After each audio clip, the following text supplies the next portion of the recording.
A ideia é dividir com vocês um pouco o que a gente tem de cenários até esse momento e, evidentemente, trazer informações para que todos nós a gente consiga, ao longo do desenvolvimento das definições do novo governo, a gente consiga, então, se posicionar e mais ou menos sentir para que lado a gente está indo.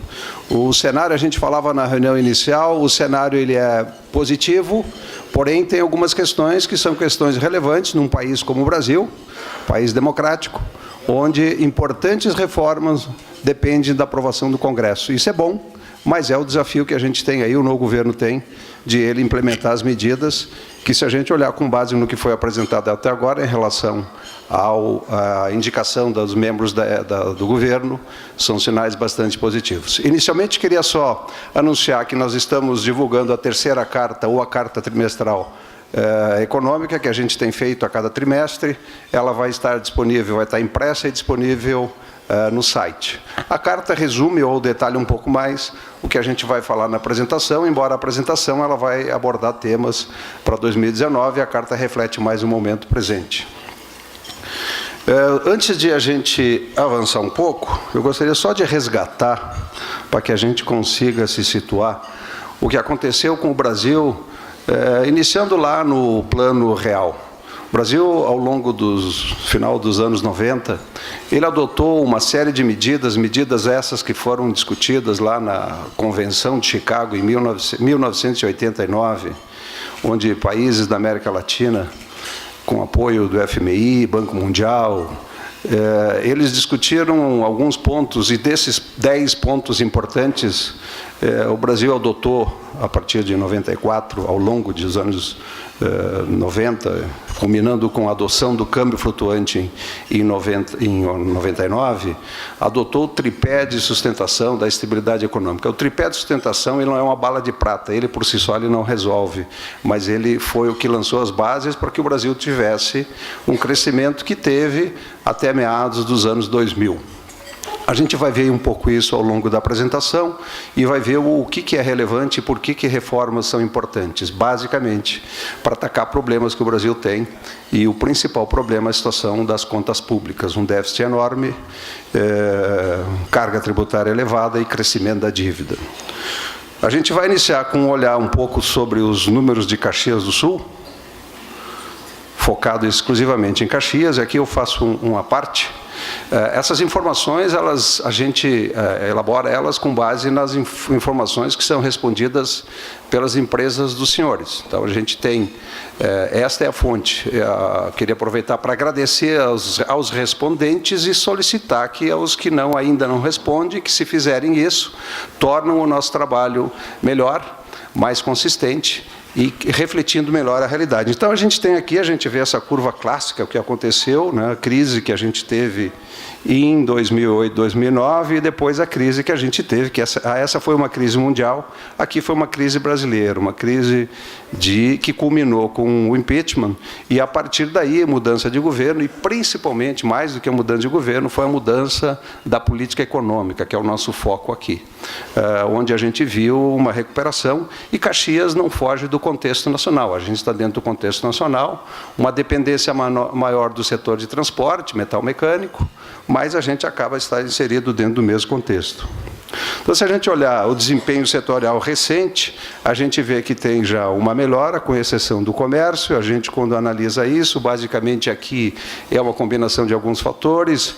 Esse movimento mais recente é a quantidade de feriados que teve, que afetou o comércio de Caxias, e também um sentimento de falta de confiança do consumidor, que a gente acredita que esse gap, essa diferença entre os setores de indústria e serviços, o comércio ele acaba buscando em função do retorno do que a gente falou, confiança.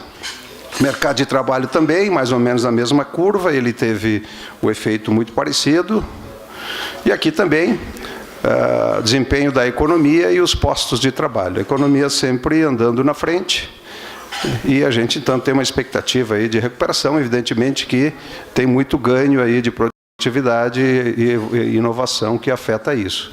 Aqui olhar um pouco, isso aqui é Caxias só, a gente logo vai entrar para o cenário nacional. A balança comercial ou o comércio externo, ele começa a dar sinais de recuperação, e o que tem aqui que é positivo é o volume de importação, é sinal, é uma indústria transformadora, é sinal de que é o aquecimento da economia doméstica, o que é muito bom. Depois a gente vai falar um pouco a nível nacional, e que isso a gente entende, o Conselho de Economia entende que isso é uma oportunidade para o Brasil. Então, falar do panorama econômico, como eu disse, nós temos grandes desafios, temos uma expectativa muito favorável em relação ao Brasil, o novo governo, as indicações do novo governo, das pessoas que compõem a equipe econômica, mas a gente tem que reconhecer que tem um trabalho a ser feito. Então, aqui, de novo, fazendo menção ao tripé de sustentação e da estabilidade econômica, esse tripé ele é adotado por países como Estados Unidos, Inglaterra, Alemanha. Eu diria que, depois do impeachment, ele tinha sido abandonado, ele foi retomado, a coluna do câmbio flutuante ela está mais equacionada, não tem tido muita interferência no câmbio. A questão de metas de inflação, o Banco Central e o Copom têm feito um trabalho muito bom. Ele tem conseguido controlar a inflação e ele tem feito o mais importante de tudo, tem credibilidade para ancorar as expectativas futuras de inflação, que isso é um ponto extremamente importante quando a gente fala de olhar para frente. Então, essa combinação desses fatores nos dá tranquilidade. E este pilar do tripé, ele precisa ser atacado. Esse é o maior problema que o Brasil tem hoje. Quando a gente olha os dados históricos, a gente vê que sempre que o Brasil teve, aqui só para fixar o conceito, aqui ele compara a arrecadação primária com o gasto primário, não incluindo o serviço da dívida brasileira. Então a gente vê que enquanto o Brasil teve um superávit primário, ou seja, gastou menos do que arrecadou sem incluir o serviço da dívida, a economia andou bem, e na medida em que houve a inversão disso, que a gente passou a ter déficit, a gente já passou a ter um desempenho bastante negativo. A projeção, evidentemente, ela considera as reformas que são extremamente necessárias. Mas este é o cenário, e é só para a gente, como eu disse, ter como um indicador. Na medida em que equacionar essa questão, a gente vai ter todos os outros indicadores melhorando. Aqui é um pouco bastante interessante, às vezes a gente, quando não olha, não sente, a gente fala, ouve falar muito. Isso aqui é 1988, a carga tributária brasileira, e 2017, a carga tributária brasileira. O que aconteceu? 88 coincide com a Constituição. Então, a gente tinha esta carga tributária e essa distribuição entre União, Estados e municípios. Lá em 88, a União ficava com aproximadamente 70% da arrecadação. Os estados, aproximadamente uns 20 e poucos %, e os municípios, menos de 1%. Houve uma pequena mudança nessa distribuição em relação aos números relativos, embora o número absoluto tenha subido muito. Então, a gente ouve inúmeras vezes que a gente precisa de mais Brasil, menos Brasília. A população vive no município, não vive em Brasília. Essa distribuição, eu vejo o Daniel aí olhando para mim e confirmando o sentimento, né, Daniel e Davi? É isso que a gente fala sempre, né? Mas é isso, a gente precisa ter ciência disso. Se a gente não souber disso, a gente acha que está tudo bem. Não está tudo bem. Isso tem que ser resolvido. Gasto do setor público, isso aqui é um dado também que é importante que a gente tenha presente isso. Ninguém é contra o setor público, o que a gente está mostrando aqui que são coisas que são insustentáveis. Então, ao longo dos anos, a gente vê o crescimento do gasto do setor público, o que é algo que faz com que a gente tenha a certeza absoluta da necessidade da mudança desse cenário. Aqui, só para lembrar, a gente acabou de ver que em 2017 a carga tributária era 35%, e mesmo com 35% de carga tributária, o setor público ele ainda gera um déficit, ou seja, o setor público brasileiro gasta mais do que consegue arrecadar. Então, esse déficit, ele evidentemente vira dívida, por isso que é preocupante. A gente tem uma dívida pública crescente, e a gente vai ver o gráfico mostrando isso. A dívida pública, então, veja que aqui, enquanto gerava, se vocês lembrarem do gráfico anterior, que mostrava superávit, quando teve superávit primário, a gente teve redução da dívida bruta. na medida em que inverteu e passou a ter déficit primário, evidentemente não sobrou dinheiro para pagar a dívida e nem os juros da dívida. Então, passou a acumular, incorporar os juros da dívida e a dívida passou a crescer. A dívida está hoje aproximadamente 77% do PIB e ela deverá crescer ainda mais, considerando que hajam reformas, porque mesmo que hajam reformas, ela não vai estancar o déficit de imediato. E aí essa curva se inverte, ela faz a inflexão lá em 2023, 2024, a velocidade dessa, ou o tempo da inflexão vai depender da capacidade que o Brasil tem como sociedade, governo propondo e Congresso aprovando, aprovar reformas que equacionem essas questões. Aqui também é mais um indicador, tem algumas pessoas que falam, previdência precisa de reforma, tem déficit, não tem déficit, isso aqui é dado público, isso não é simplesmente isso. E essas colunas, elas compõem o déficit da dívida, não é o quanto a Previdência custa. A Previdência brasileira custa aproximadamente 650 bilhões de reais, é quase 40 e poucos % do orçamento de 2019. Né? Se pegar a LDO de 2019, está lá quase 650 bilhões de reais com gasto da Previdência. Mas o déficit ele foi gerado por isso. Regime próprio de Previdência Social são os funcionários públicos e regime geral de Previdência Social. Evidentemente que o regime geral, a quantidade de pessoas que estão nesse regime, ela é umas 10 vezes maior do que as pessoas que estão no regime próprio, que são os funcionários públicos. Né? Então, aqui, de novo, ninguém é contra ninguém, o fato é que, do jeito que está, é bem complicado e por isso que a gente está nesse momento de incerteza. Eu repito e vou repetir mais de uma vez. A gente tem um cenário muito favorável desde que sejam atacados os problemas e o maior problema é a questão das contas públicas. Quando a gente olha isso de uma maneira diferente, aqui a fonte é uma revista semanal de circulação nacional, e isso eu acho que, se vocês conseguem ler, todos conseguem, tem uns... É estarrecedor, simplesmente fala por si só, eu não preciso nem comentar, mas só para pegar os dois extremos, né? A composição dos poderes e a iniciativa privada. Né? Lembrando que Margaret Thatcher dizia, né, não existe dinheiro público, tem dinheiro do pagador de impostos. Né? E quem gera impostos, basicamente, é essa atividade aqui. Então, quando a gente olha isso, a gente questiona, isso é sustentável? Não, não é. Isso é justo? Bom, aí eu deixo para cada um de vocês decidirem. E se a gente projetar isso para a questão da Previdência, não é muito diferente. O nível de apoio que tem um funcionário da iniciativa privada, a não ser que ele tenha um fundo de pensão próprio, é mais ou menos essa diferença aqui. É isso que a gente tem na sociedade brasileira, é isso que a sociedade brasileira tem que discutir, se quer isso ou se quer que mude. Então, resumo do aspecto fiscal, eu gastei alguns slides aqui com a questão fiscal, porque ela é a questão mais crucial nesse momento que o Brasil tem, o resumo é isso. Então, nós temos uma dívida pública que vem crescendo, em 2017 ela era de 74, e ela vai a 79, e ela vai um pouco mais lá para frente. Quando a gente olha o resultado primário, a gente ainda tem um déficit, ele tem que ser atacado. A gente ouve, às vezes, é possível zerar o déficit no ano? Possível mas é difícil de ser praticado. Se conseguisse zerar em 2 anos, está ótimo, não precisa zerar em 12 meses, mas desde que zere e que ele passe a ter superávit para começar a reduzir a dívida pública. E o resultado nominal, evidentemente, é a somatória do resultado primário, mais o serviço da dívida, e o serviço da dívida pública brasileira é estimado hoje em 100 bilhões de dólares, ou 400 bilhões de reais, mais ou menos, 380 a 400. E aí a gente ouve aí membros da equipe do governo eleito, falando em que esse número equivale a um plano Marshall todo ano. É verdade. Então, a gente precisa saber que isso pesa e dificulta o desenvolvimento da economia brasileira. Quando a gente olha um outro problema do Brasil é a produtividade. Esse slide eu gosto, foi produzido pela CNI, ele está um pouquinho defasado, talvez a quantidade de brasileiros tenha aumentado aqui e chineses diminuído, mas vamos assumir que seja essa a realidade. Em 2000, está aqui o número, 1980, um americano precisava 3 brasileiros para produzir o que um americano produzia e 25 chineses. Em 2013, 5 brasileiros, 4 chineses.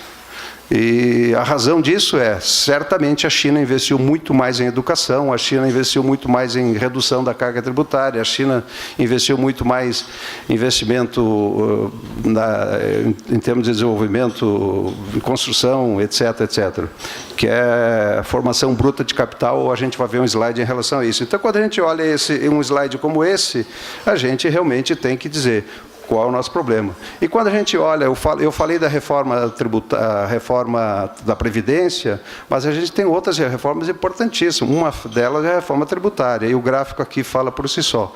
Quando a gente compara isso aqui é uma realidade, né? A quantidade de horas trabalhadas para pagar impostos. A gente tem dezenas e dezenas de diferentes impostos, contribuições, taxas, etc., etc., que, quando somado, ele gera um custo absurdamente elevado. É por isso que nós temos baixa produtividade. E aí é o tal do custo Brasil, que a gente fala com muita frequência. Aqui é um slide um pouco estranho, mas ele é bem interessante. Ele mostra que, apesar de tudo, apesar de todos os problemas que o Brasil teve, a gente ainda está entre os melhores da América Latina, ou pelo menos está na média, não está abaixo.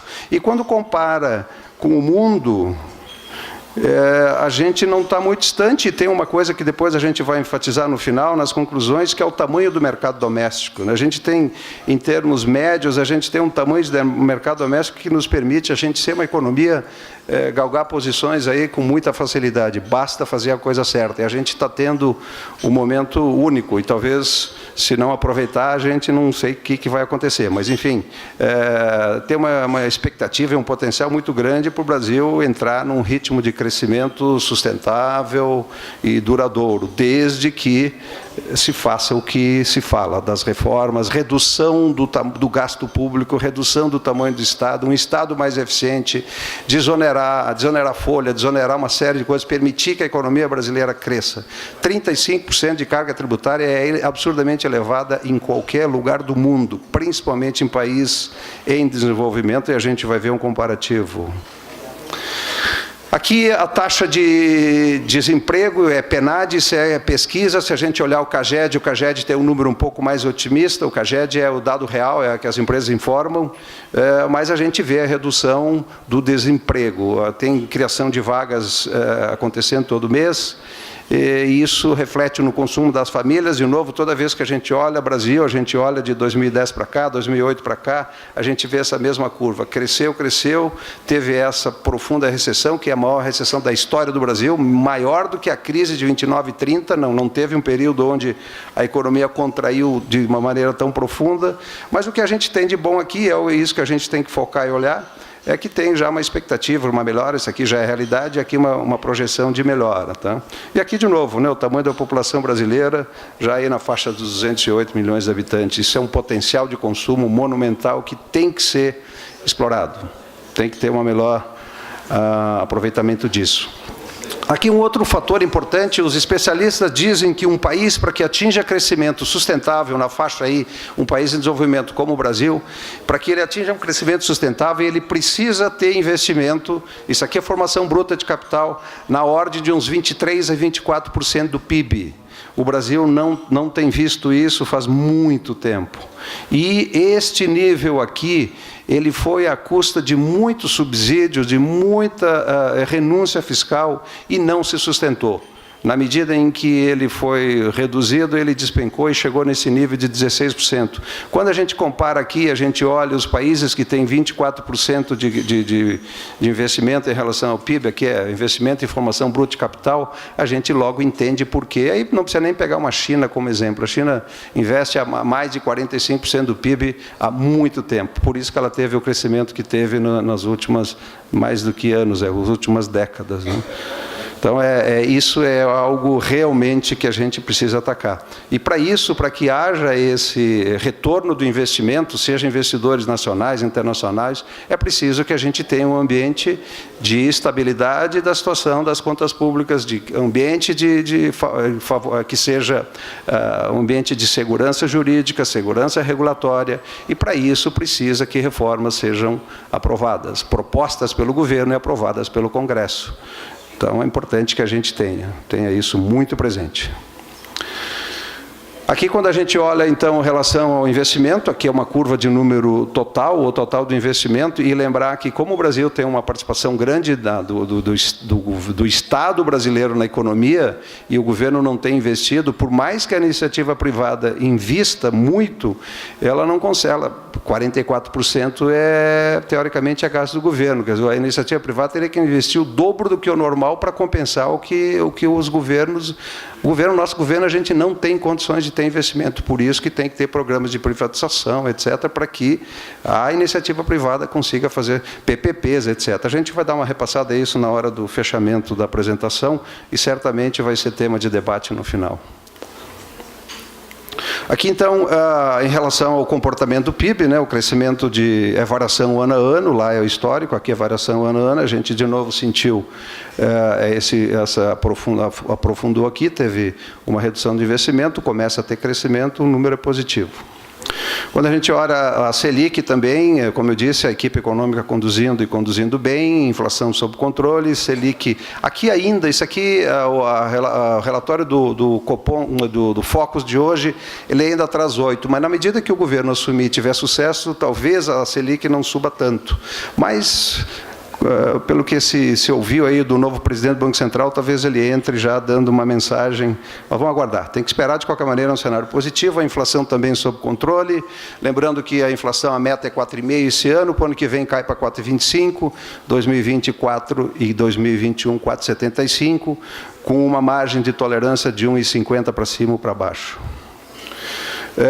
Aqui eu trago esse dado para mostrar um pouco o histórico. O Brasil, uma das oportunidades que o Brasil tem é se abrir mais para o mercado internacional. Isso aqui é o histórico de importações e exportações e importações. A gente consegue facilmente, poderia duplicar esse valor e ter uma inserção um pouco maior na economia global, nos ajudaria muito a ser uma economia mais aberta.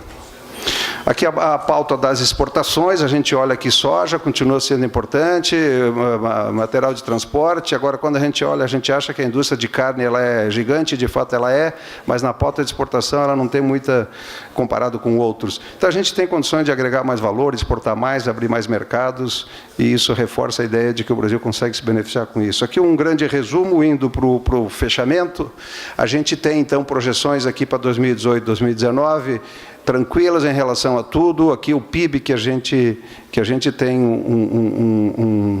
um crescimento bastante tranquilo, positivo, 2,5% é o que se espera, dependendo do sucesso do encaminhamento das reformas e das políticas e das medidas adotadas, pode ser maior. Aqui são grandes números e são números positivos. Alguns se repetem, como, por exemplo, a situação fiscal.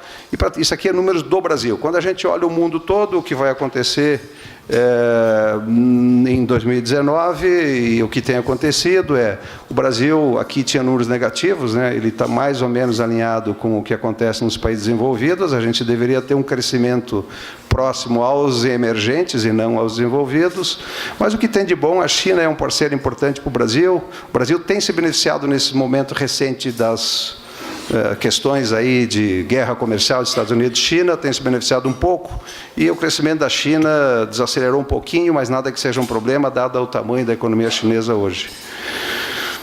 Aqui eu gosto de enaltecer isso, a gente tem todas essas questões aí que parecem ser negativas, eu acho que elas são um potencial que o Brasil tem, desde que faça o tema de casa. Imagina se o Brasil se manteve, a economia se manteve com todas as dificuldades que a gente viveu. Basta ir removendo essas adversidades aí que a economia brasileira deslancha. E nós somos, principalmente no segmento de commodities, principalmente commodities agrícolas, a gente é o primeiro produtor e um dos principais exportadores no ranking global.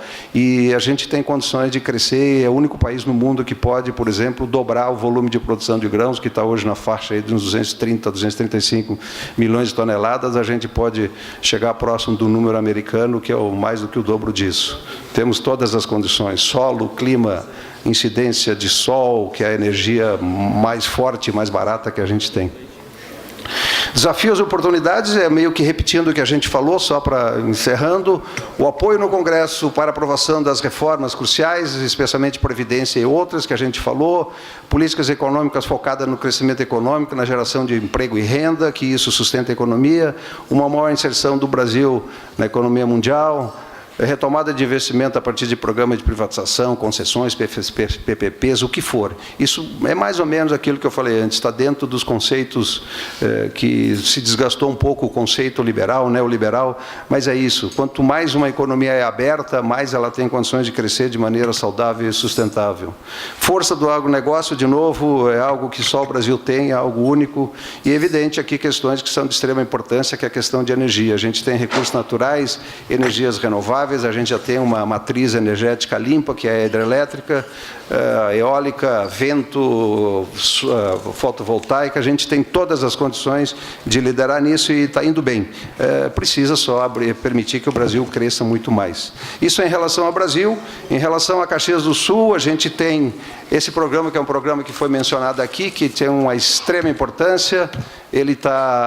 A gente está com ele estruturado dessa forma. Evidente aqui, quando eu falo a gente, somos nós, Caxias, né? Assim que tem participação. Então, ele tem um espaço físico, hoje está na UX.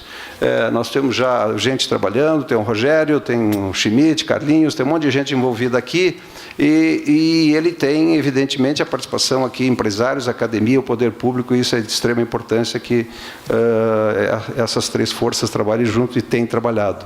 A prioridade estabelecida no momento são as três frentes principais, se falou aqui da infraestrutura, se falou de turismo e atração de investimento.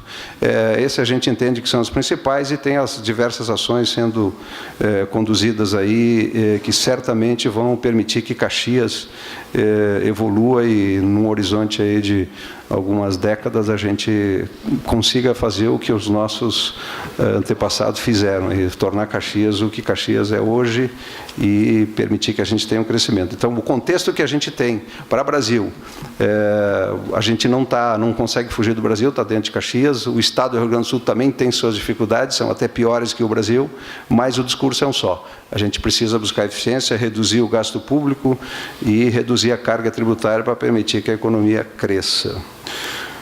Bom, era isso que eu tinha. Aqui está a composição do nosso conselho. Eu acho que abre agora, presidente, para perguntas. É isso? Obrigado a todos, espero ter contribuído. E, como eu disse, a ideia é trazer para vocês um panorama onde a gente consiga acompanhar, ver para que lado está indo e o que tem que ser feito. E, naquilo que for possível, ajudar. De que forma? Na medida em que a gente entender o que tem que ser feito, é defender isso. Todos nós, empresa, imprensa, entidades, para que a gente consiga, o mundo político, para que a gente consiga ir numa direção única. O Brasil é nosso e nós é que temos que fazer o Brasil acontecer. Muito obrigado.